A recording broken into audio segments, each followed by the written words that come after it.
It started with a laugh, a shared moment in a cafe where their worlds first collided. For 2 years, Amara believed that Ethan was her forever. They had built a life together, filled with lazy Sunday mornings, surprise date nights, and whispered promises under the stars. But as it turns out, not all promises are meant to be kept. Amara always trusted Ethan. She admired his charm, his confidence, and the way he made her feel like the center of the universe. But in the last few months, something had changed. Ethan was often distracted, glued to his phone, or coming home late, with flimsy excuses about work meetings, and Amara pushed the doubts to the back of her mind, convincing herself that every relationship has its ups and downs. Until one day, when her gut told her something she couldn't ignore. It was a chilly Saturday evening when she noticed Ethan's phone buzzing on the counter while he was in the shower. Normally, she would never invade his privacy, but the name on the screen caught her attention. Sophie. A woman's name she didn't recognize. Her heart pounded as she picked up the phone, her hands trembling as she opened the text. Last night was amazing. I can't stop thinking about you. When can I see you again? The words hit her like a sledgehammer. Amara felt her knees weaken as she sat on the edge of the couch, rereading the text to make sure she wasn't imagining things. A flood of emotions consumed her: confusion, anger, humiliation. But above all, there was pain. When Ethan stepped out of the shower, wrapped in a towel, she confronted him with the phone in her hand. His face turned pale, and for a moment, he was silent. Then came the excuses. It's not what you think. She's just a friend. You're overreacting. Amara didn't need more lies. With tears streaming down her face, she packed a small bag, grabbed her car keys, and left. She didn't know where she was going, but she knew she couldn't stay. The days that followed felt unbearable. Amara moved back into her old apartment, one she had kept as a backup when Ethan had suggested moving in together. She barely ate, barely slept, and replayed every moment of their relationship, wondering how she had missed the signs. She felt like a fool. Her friends rallied around her, urging her to talk, to cry, to scream if she needed to. But Amara mostly stayed silent. She wanted answers, closure, anything that could explain why someone who claimed to love her could betray her so deeply.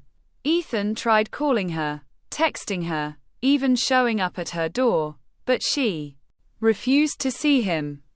Every time his name popped up on her phone, it sent a jolt of pain through her chest. It wasn't until she found herself staring at her reflection in the mirror one morning, eyes puffy, hair unkempt, a shell of who she once was, that she realized she couldn't let him destroy her any further. Amara made a choice that day. She wouldn't let Ethan's betrayal define her. It was time to heal, to rebuild, to rediscover who she was before him. She started small, making lists of things that brought her joy. She returned to the pottery classes she had loved but abandoned when Ethan said they were a waste of time. She reconnected with old friends, people she had unintentionally drifted away from while caught up in her relationship. She also started therapy, something she had always been skeptical about. But week by week, she learned how to process her pain, how to stop blaming herself for Ethan's choices, and how to forgive, not him, but herself for staying in a relationship that had slowly eroded her sense of self-worth. Amara also began journaling every night, pouring her thoughts onto paper. At first, the pages were filled with anger and heartbreak, but over time, they transformed into gratitude and hope.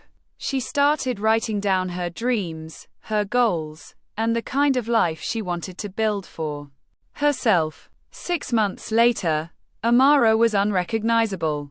Not because she had changed physically, but because she radiated confidence and joy in a way she never had before.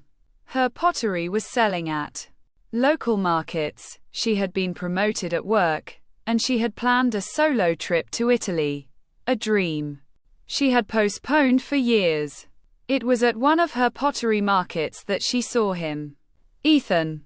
He looked different, more disheveled, less sure of himself.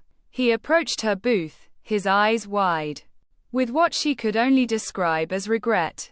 "Amara," he said softly, "you look amazing. I've missed you."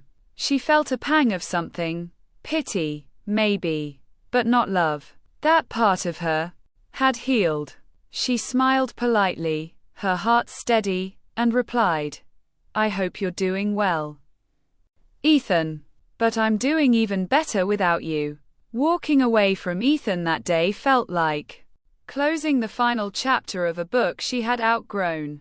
Amara realized that heartbreak, while painful, had given her a gift, the chance to rediscover her strength, her passions, and her worth. On the flight to Italy a few weeks later, she glanced out the window, the sun setting over the horizon, and smiled to herself.